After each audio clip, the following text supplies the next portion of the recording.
उपमुख्यमंत्री अजित पवार यांचे वक्तव्य, मागासवर्गीय विद्यार्थ्यांचा अवमान, एकाच घरातून 5-5 लोक घेत आहेत फेलोशिपचा फायदा, यांचं हे वक्तव्य निषेधार्ह. वंचित बहुजन आघाडीच्या वतीने केला निषेध. जय भारत, जय संविधान. नमस्कार, जय भीम. IB7 न्यूज मध्ये आपले स्वागत आहे. मी संपादक उत्तम वानखडे. एक ज्वलंत विषय आहे. हातात परवाला राज्याचे उपमुख्यमंत्री अजितदादा पवार यांचं स्टेटमेंट की एका घराण्यातले 5-5 लोक PhD करतायत आणि शासनाचा निधी जे आहे फेलोशिप लाटतायत.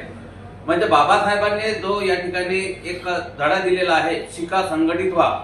शिक्षण हे वाघिणीचं दूध आहे आणि जे ते पेईल तो गुरगुरल्याशिवाय राहणार नाही हे बाबासाहेबांनी आम्हाला सांगितलं.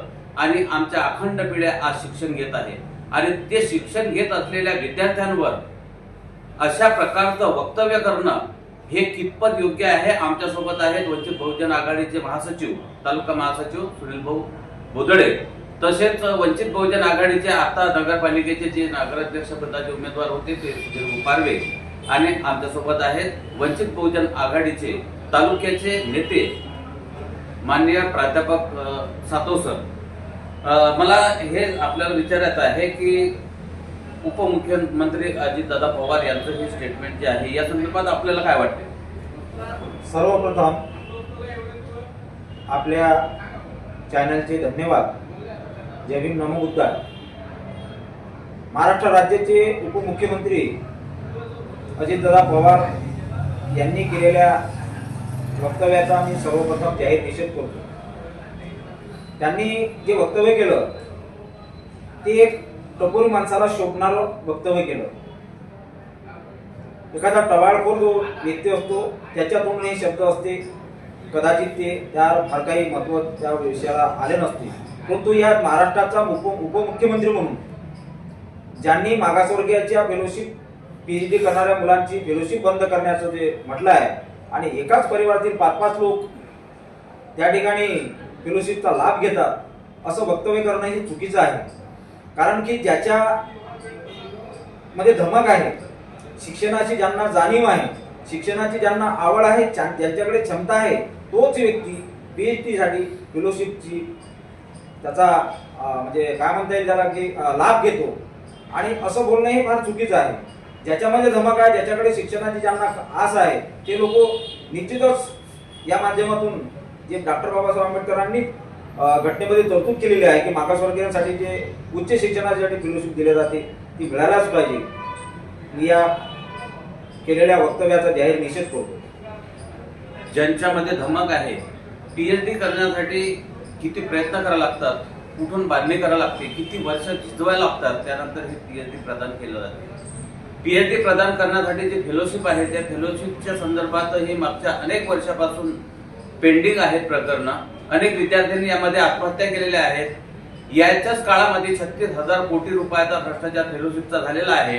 आंदोलनं झालेले आहेत. विद्यापीठाच्या समोर विद्यार्थ्यांनी आंदोलनं केलेले आहेत, मात्र त्यांना फेलोशिप मिळाली नाही. आणि इकडे उपमुख्यमंत्री अजितदादा पवार म्हणतायत की फेलोशिप घेऊन 5-5 लोक एका कुटुंबातले हे लाटत आहेत, निधी लाटत आहेत. अजितदादा पवार यांचे जे काही पुत्र आहेत त्यांच्या नावाने जमीन घोटाळा झालेला आहे. मागासवर्गीयांची जमीन पुण्यामधलं प्रकरण आहे. काय म्हणाल अजितदादांच्या वक्तव्यावर? अजितदादा हे चुकीचे बोललेले आहे. कारण की अजितदादांचे सुपुत्र यांनी 18,000 कोटीचा जो भूखंड खरेदी केलेला आहे हा कुठून आलेला आहे? आणि जो फेलोशिपचा जो प्रश्न आहे, फेलोशिपचे पैसे हे लाडक्या बहीणकडे ट्रान्सफर करण्याचा यांचा एक डाव आहे. हे दुसरा काहीच नसून हे दिशाभूल करतायत जनतेची. कारण की बौद्ध समाजातील फार लोक उच्च शिक्षित झालेले आहेत आणि त्यांचा वोट जास्तीत जास्त शिक्षणाकडे आहे. त्यामुळे त्यांना थांबवण्याचा हा प्रयत्न आहे, त्यांचे मानसिक खच्चीकरण करण्याचा हा प्रयत्न आहे. मागासवर्गीयांचा निधी, पार्टीचा निधी, सामाजिक न्याय विभागाचा निधी, पार्टीचा हजारो करोडो रुपयाचा निधी जो आहे, मागासवर्गीयांच्या उत्थानासाठीचा जो निधी आहे, 59 जातीपैकी पार्टी हे मागासवर्गीयांच्या बौद्ध समाजासाठी, आंबेडकरी समाजाची स्थापन झालेली हे संस्था आहे. स्वयं जे जिचं स्वतःच एक अस्तित्व आहे, बाबासाहेबांच्या उदात्त हेतूने निर्माण झालेली पार्टी त्या पार्टीचा हजारो करोडोचा निधी हा लाडक्या बहिणीकडे गेला, काही इतरत्र वळविला. आमचे सोबत आहेत प्राध्यापक सातव सर, जे महाज्योतीच्या संदर्भातही म्हणतायत आणि महाज्योतीचा जो निधी आहे तो म्हणतायत की सारथीकडे वळवला. काय म्हणाल? नमस्कार. संविधान प्रेमी सर्व जनतेला मी आधी नमस्कार करतो आणि IBN 7चे आभार व्यक्त करतो. IB 7 न्यूजचे आभार व्यक्त करतो की त्यांनी हा ज्वलंत प्रश्न उपस्थित केला. सर्वात आधी अजितदादा पवार यांच्या वक्तव्याचा मी जाहीर निषेध करतो. हेच वक्तव्य त्यांचं जाहीर निषेधाचं होतं असं नाही, तर या आधी पण त्यांनी महाज्योतीचा सर्व निधी हा लाडक्या बहिणीकडे वळवला. सारथीला अमाप दिलं. पुण्यामध्ये पाहतो आपण सारथीचे मोठमोठे इमारती उभ्या आहेत. सारथीला त्यांच्या शिष्यवृत्तीसाठी पैसा उपलब्ध आहे. 7,000 कोटी रुपये सारथीसाठी त्यांनी उपलब्ध करून दिले. त्याच काळामध्ये त्यांनी महाज्योतीसाठी फक्त 70,000 कोटी रुपये उपलब्ध करून दिले आणि त्या 70,000 कोटीचा पण उपयोग ते इतरत्र वळवून राहिले. मधात एक प्रश्न निघाला की जनगणना ही जातीनिहाय व्हावी. त्या जनगणनेसाठी त्या महाज्योतीचा निधीचा उपयोग तुम्ही करून राहिले. मग तुम्ही अर्थमंत्री आहात. अजितदादांना माझा हा महत्वाचा प्रश्न आहे की दादा, तुम्ही दादा आहात.